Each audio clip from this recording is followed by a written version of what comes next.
Hello friends, welcome to a new video session of Witnessing the World of Wisdom. So as a part of the series of 5 facts for the day, today also we are going to discuss about 5 important recent facts of the entire world. Okay, so without wasting any time, let's start today's video session. So in recent times, several news are coming up related to Twitter, right? Specifically, जब से Elon Musk has become the CEO of Twitter, right? तब से क्या हुआ है कि ये जो ट्विटर का जो वर्ल्ड है उसमें बहुत सारे नए नए चेंजेस डेवलप हुआ है, राइट? रिसेंट डेज में भी उसने क्या किया था, जो उन लोग का वेब वर्जन है ट्विटर का, उसने जो सिंबल्स था उसको चेंज किया था, राइट? डोजे कॉइन जो एक क्रिप्टो करेंसी है उसका सिंबल उसने डेवलप किया था instead of that bird, right? लेकिन उसके बाद एक और नया चेंज डेवलप किया है इलॉन मस्क ने in the field of Twitter, that is about that blue tick. Okay, तो हम लोग को सबको पता है जब एक पब्लिक फिगर होते हैं, इन्फ्लुएंशियल पर्सनालिटी होते हैं, तब क्या होता है उन लोगों के अकाउंट में एक ब्लू टिक लग जाता है, राइट?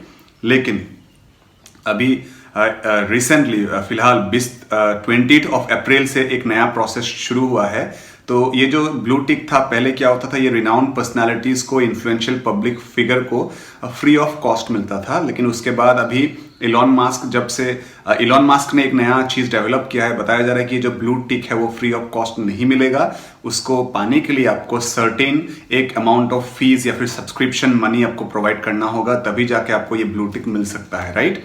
और इसी वजह से आप चेक कर सकते हो, कल या फिर परसों ये जो 2 दिन है उसमें इंडिया का बहुत सारे रिनाउंड फिगर्स, पब्लिक फिगर्स का जो अकाउंट था उसमें जो ब्लू टिक था वो ब्लू टिक धीरे धीरे हट गया है.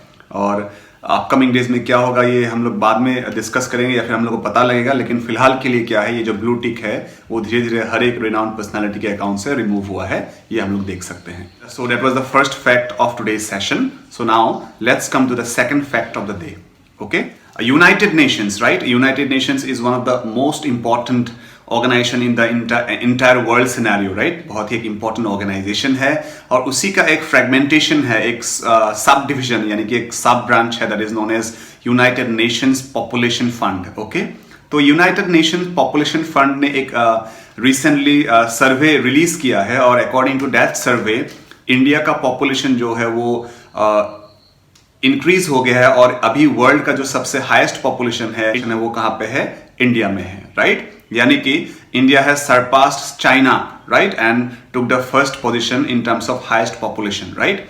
तो इंडिया का जो पॉपुलेशन है वो माना गया है कि 142.8 crore, right? As compare to that China का जो पॉपुलेशन है वो माना गया है 142.5 करोड़, यानी कि 0.3 करोड़ से इंडिया आगे बढ़ गया है एज कंपेयर टू चाइना.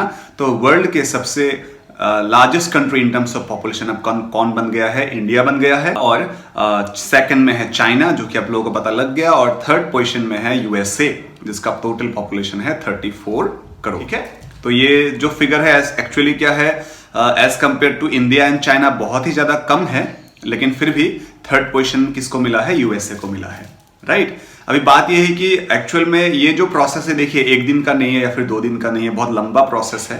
कहीं ना कहीं चाइना भी एज्यूम कर रहा है कि इंडिया उसको सरपास कर सकते हैं in terms of population sector, right? तो इसी वजह से क्या हुआ, चाइना ने पहले जो पॉलिसी लगा के रखा था कि 1 चाइल्ड बियरिंग पॉलिसी, तो उसको हटा दिया था एक्चुअली उन लोगों ने 2016 में. और उसके बाद क्या किया है उन लोगों ने, अगर आप 2 से ज्यादा मतलब बच्चा प्रोड्यूस कर सकते हो, उसके लिए उन लोगों ने मतलब प्राइज यानी कि रिकॉग्निशन या फिर रिवार्ड का भी प्रोविजन धीरे धीरे शुरू कर दिया था. यानी कि चाइना इस सेक्टर में भी इंडिया से काफी आगे रहना चाहते हैं, राइट? तो ये आपको दूसरा फैक्ट मिल गया for the day. Now let's come to the third fact. जैसे ही हम लोग के बीच में अभी चाइना और इंडिया के बारे में बात हो रहा है, तो थर्ड फैक्ट भी जो रिलेटेबल है वो इंडिया और चाइना के साथ ही रिलेटेबल है.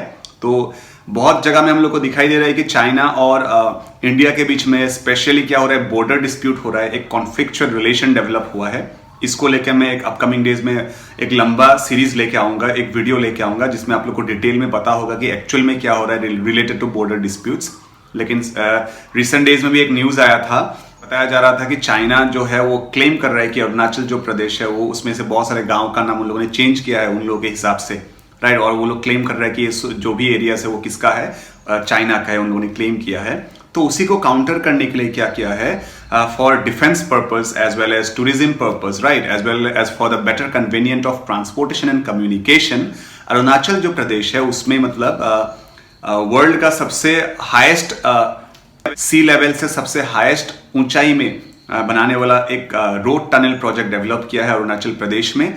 और यहाँ पे 2 रोड टनल प्रोजेक्ट डेवलप किया गया है। एक का नाम है Sela road tunnel project and the second one is Nechiphu road tunnel project, right. ये जो 2 टनल प्रोजेक्ट है वो डेवलप किया गया था 2020 में और उसका काम बाय द जून ऑफ 2023 को खत्म होने वाला है। और तब से लेके क्या होगा, ये जो 2 टनल प्रोजेक्ट है एक्चुअली इसका एक बहुत ही रेलेवेंसी है from defence point of view as well, right. China को काउंटर करने के लिए या फिर चाइना को चैलेंज करने के लिए, राइट, ये 2 रोड टनल प्रोजेक्ट डेवलप किया गया है, राइट। और ये apart from the tourism sector के लिए भी बहुत एक मनमोहक एक साइट होगा, राइट।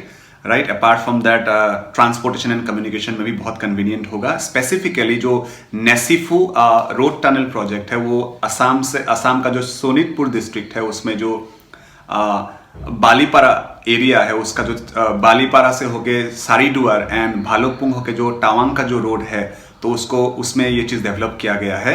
और इससे क्या होगा, जो कॉमन पीपल है उन लोगों को भी बहुत हेल्प होगा in terms of transportation and communication, ठीक है। सो अब तक हम लोगों ने 3 फैक्ट्स डेवलप किया है। Now let's come to the 4th fact of the day, okay. आप लोगों ने देखा होगा, सुना होगा या फिर ऑब्वियसली आप लोग कैरी करते हैं in terms of various occasions, right, and that is mainly about jewellery, right. बहुत लोगों को ये मतलब क्रेज होता है, right, regarding jewellery. Now the point is that jewellery को लेके बहुत सारे ब्रांड्स डेवलप हुए हैं, right.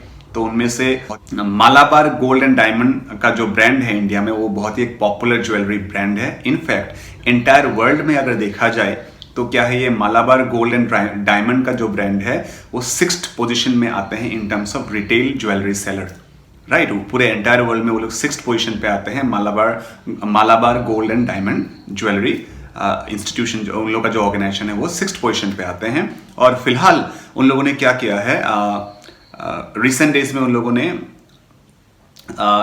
Popular actress of Bollywood, right, industry, that is Alia Bhatt को ब्रांड एम्बेसडर बनाया है उन लोगों ने, राइट। और ये एक ग्लोबल कंपनी बनने के तादाद पे है, right, global organisation, commercial organisation बनने के तादाद में है। तो उसी का इफेक्टिविटी इंक्रीज करने के लिए, बढ़ाने के लिए उन लोगों ने क्या किया है, जो आलिया भट्ट है पॉपुलर एक्ट्रेस ऑफ बॉलीवुड, उसको उन लोगों ने क्या बनाया है, ब्रांड एम्बेसडर बनाया है, ठीक है। Now let's come to the 5th and last fact of the day. तो इसमें हम लोगों ने रिसेंट डेज में देखा है, एक न्यूज आया है बार बार, टिम कुक जो कि CEO है एप्पल का, राइट। तो रिसेंटली फिलहाल क्या हुआ था, बॉम्बे में यानी कि मुंबई में इंडिया का पहला एप्पल स्टोर डेवलप किया गया था। और उसी के तुरंत बाद दिल्ली में एप्पल का जो 2nd स्टोर है वो भी डेवलप किया गया है। तो इंडिया के लिए एक बहुत नया अचीवमेंट है in terms of actually employment, right. जब ये एप्पल स्टोर डेवलप होगा इंडिया में तो उसके साथ साथ इंडिया में बहुत सारे एम्प्लॉयमेंट स्ट्रक्चर भी जनरेट होगा, राइट, जो कि एक्चुअली इंडिया के पॉइंट ऑफ व्यू से बहुत अच्छा है।